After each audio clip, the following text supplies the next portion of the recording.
ये मुजस्समे नहीं बल्कि जीते जागते इंसान हैं। सनी और उनके भाई के पास अपने बचपन के लिए वक्त नहीं। वो सुबह से शाम तक कराची की सड़कों पर लोगों को तफरीह मुहैया करते हैं ताकि अपने खानदान के लिए खाने का बंदोबस्त कर सकें। मैडम लगाई है, कमाने वाला कोई भी नहीं है। अम्मी माजूर है, अब्बू भी माजूर है। 500 रुपया 400 मांग लेते। सनी ने पहली जमात के बाद स्कूल छोड़ा और माजूर वालिद का सहारा बनने के लिए मीरपुर खास से कराची आ गए। गांव से अभी आए, कमाने वाला कोई नहीं। उधर जमीन खेती बाड़ी करते हम, उधर जंगल में कुछ नहीं मिलता है खाने के लिए। पहले सनानी की रोटी खाते थे, फिर किसी ने बोला इससे रोजी कमाओ, तुम्हारे को रोजी बनेगा, अल्लाह देगा।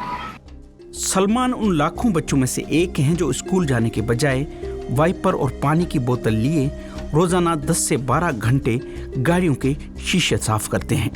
वो हादसे का शिकार भी हो चुके हैं। सुबह आते हैं 10 बजे, फिर अभी 5-6 बजे चले जाते हैं। कभी लगते हैं रोजे, कभी नहीं लगते। रोजाना कितना कमा लेते? 500-600 ऐसे भी देते हैं, पेपर मारने के भी। हमने शहर कायद में कई जगहों का दौरा किया, लेकिन सिर्फ चंद ही फकीरों से बात हो सकी। कुछ ने बात करने से इनकार कर दिया तो ज्यादातर कैमरा देखकर भाग गए। चंद जरूरतमंदों के अलावा कराची में लाखों की तादाद में पेशेवर गद्दागर मौजूद हैं। उनमें मर्द, खवातीन और बच्चे भी शामिल हैं जो बड़ी माफियाज के मातहत काम करते हैं। हुकाम के मुताबिक बज़ाहिर गरीब नजर आने वाले ये फकीर शहर में जराइम भी करते हैं। कुछ जो पेरेंट्स हैं जो कि बहुत ज़्यादा नीडी हैं और ज़रूरतमंद हैं, वो अपने बच्चों को इस पेशे से वाबस्ता कर देते हैं। मगर उसके अलावा कुछ ऐसे लोग भी हैं जो कि प्रॉक्सीज़ या फिर जो कि सरोगेट जो है वो उसका इस्तेमाल करते हैं बच्चों का। कई दूसरे बच्चों को अगवा कर लेते हैं और अगवा करके कई दफ़ा उनको अपाहज करके उनको मजूर करके दिखाते हैं। कई ऐसी ख़वातीन हैं जो कि जराइम पेशा हैं, जो कि घरों में चोरियां करती हैं या कई दफ़ा ऐसी राखजनी या डकैती भी करवा देती हैं। लोग सीजनली जो है वो कराची जैसे शहर में आते हैं और जहाँ पर वो बैगरी करते हैं। क्या आप रूल आउट नहीं कर सकते कि हो सकता है कि ऐसे कई कार्टल्स जो हैं वो क्रिमिनल गैंग्स के साथ में मिले हुए हों। जहाँ तक पुलिस की ज़िम्मेदारी है उसको वो किरदार अदा करना चाहिए, और जहाँ तक बात है कि उनको सस्टेनेबल ग्राउंड्स के ऊपर कोई इनकम जनरेट करने के मौके फराहम करना हो, जो सोशल वेलफेयर डिपार्टमेंट है उसका कलीदी किरदार है। कानूनी तौर पर पाकिस्तान में भीख मांगना जुर्म है, लेकिन कवानीन पर मुकम्मल तौर पर अमल दरामद नहीं हो सका। कई बार कार्रवाइयों और गिरफ्तारियों के बावजूद गद्दागरों की तादाद कम होने के बजाय बढ़ती जा रही है। बाज़ गद्दागर छोटी छोटी अशिया जैसे कलम, किताबें, खिलौने और फूल बेचने की आड़ में भीख मांगते हैं। चंद हफ्ते कबल इंतजामिया ने एक बार फिर उनके खिलाफ कार्रवाई का फैसला किया है। कवानीन तो है, लेकिन मसला ये है कि कवानीन इतने इफेक्टिव नहीं है जितने होने चाहिए। उसमें कोई मेरे ख्याल में इतनी बड़ी कोई पनिशमेंट भी नहीं है। आई थिंक जो हमारे पास कानून बना हुआ है उसमें 1000 रुपया आप दें, फ़ाइन भरें और आप बंदे को या उसको बच्चे को छुड़वा के चले जाएं। इसलिए एक बड़ा अच्छा फ़ाइन होना चाहिए, और दूसरा एक अच्छी खासी पनिशमेंट होनी चाहिए कोर्ट ऑफ लॉ के अंदर, कि ताकि ये चीज़ रुक सके। मतलब माफिया में आपको पता है कि जहाँ हर कोई माफिया बैठी हुई है, भारीदारा वो किसी न किसी के सामने बेबस होता है।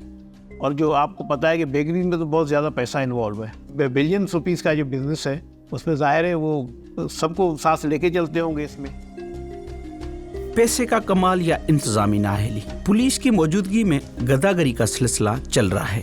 कुछ हफ्ते कबल सुल्तानाबाद की इन पटरियों से गद्दागरों को बेदखल किया गया था, लेकिन एक बार फिर वो वापस आ चुके हैं। सनी अब भी पढ़ना चाहता है। पढ़ेंगे। पढ़ के क्या बनोगे? पुलिस वाले।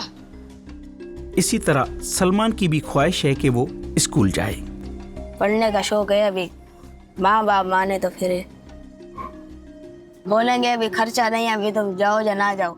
लेकिन हुकूमत के पास ना तो वसाइल हैं, ना ही सलाहियत के लाखों बच्चों और बड़ों को गद्दागरी के दलदल से निकालकर बेहतर जिंदगियां फराहम कर सके। हुकूमत कर दिला दे काम तो हम करेंगे सेट।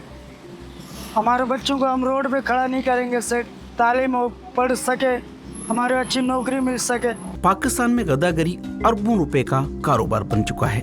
उसमें ऐसी माफियाज मुलवस हैं जो न सिर्फ मुल्क में बल्कि लोगों को बैरून ममालिक ले जाकर गदागरी करवा रही हैं।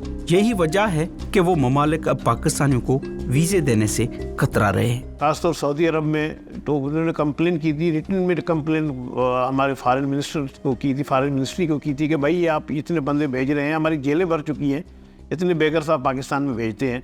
ये दुबई के अंदर भी इशू है और सऊदीया के अंदर भी इशू है, लेकिन इन्होंने अभी लोग जो जा रहे थे उनको गिरफ्तार भी किया है, उनको वापस भेजा भी है। लेकिन जहाँ तक हमारा काम है तो इंशाल्लाह हम अपनी तरफ से भरपूर कोशिश करेंगे कि इसकी चीज़ को कम किया जाए। पाकिस्तान जैसे गरीब ममालिक जहां गुर्बत की शरह 40% हो, वहां गदागरी को मुकम्मल तौर पर ख़त्म करना नामुमकिन है। लेकिन मुनज़्ज़म कार्रवाई करके ऐसे गिरोहों को ख़त्म किया जा सकता है जिन्होंने एक तरफ गदागरी को एक मुनाफे बख्श कारोबार बना रखा है तो दूसरी जानिब जराइम को फ़रोग दे रहे हैं।